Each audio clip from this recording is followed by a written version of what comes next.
दो दोस्त घने जंगल से होकर कहीं जा रहे थे।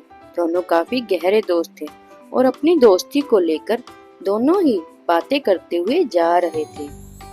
जंगल बहुत ही घना था, तो उनमें से एक दोस्त डर रहा था, लेकिन उसके साथी मित्र ने कहा कि मेरे होते हुए तुम्हें डरने की कोई जरूरत नहीं, मैं तुम्हारा अच्छा और सच्चा मित्र हूँ। इतने में ही सामने से बहुत ही बड़ा भालू नजर आया।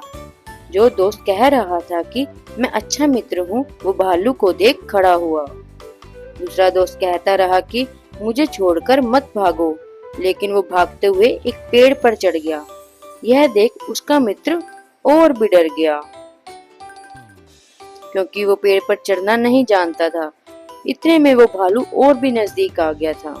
जब वो बेहद करीब आने लगा, तो दूसरे मित्र के पास कोई चारा नहीं रहा और वो वहीं नीचे जमीन पर आंखें बंद करके लेट गया। पेड़ पर चढ़ा मित्र यह सारा नजारा देख रहा था और वो सोचने लगा कि ऐसे तो यह मर जाएगा।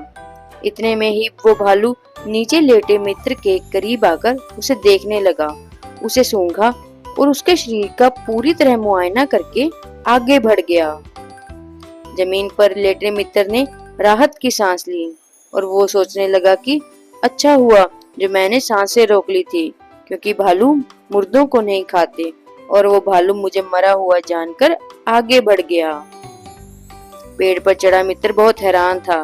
भालू के जाने के बाद वो नीचे उतरा और उसने अपने मित्र से पूछा कि आखिर उसने क्या किया था और वो भालू उसके कान में क्या कह रहा था।